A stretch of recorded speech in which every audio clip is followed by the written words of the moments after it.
Chairman PTI और शेख रशीद के खिलाफ लॉन्ग मार्च तोड़फोड़ केस है। चेयरमैन पीटीआई शेख रशीद की जानिब से अदालती प्रोडक्शन की 2 दरखास्तें दायर कर दी गई हैं। District and session court Islamabad ने चेयरमैन पीटीआई शेख रशीद की दरखास्तों पर फैसला महफूज कर लिया है। तो फैसला महफूज कर लिया गया है। चेयरमैन पीटीआई और शेख रशीद के खिलाफ लॉन्ग मार्च तोड़फोड़ का ये केस है।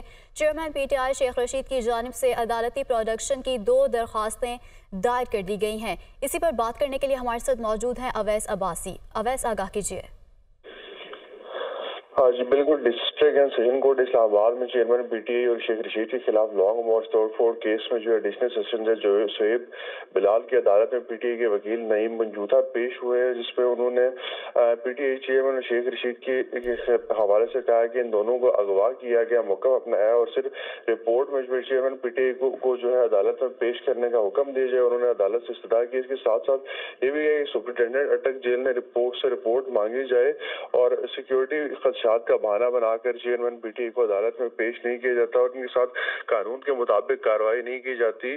तो वकील नईम मंजूथा ने जो है सेशन कोर्ट के अंदर जो अपनी इस्तदा की है, जिसके अंदर उन्होंने कहा कि कानून के मुताबिक चेयरमैन तहरीक इंसाफ को अदालत में पेश किया। इसके साथ साथ शेख रशीद की भी बरामदगी के हवाले से मुनासिब अहकाम किए जाए, उन्हें भी अदालत के रूबरू पेश किया जाए।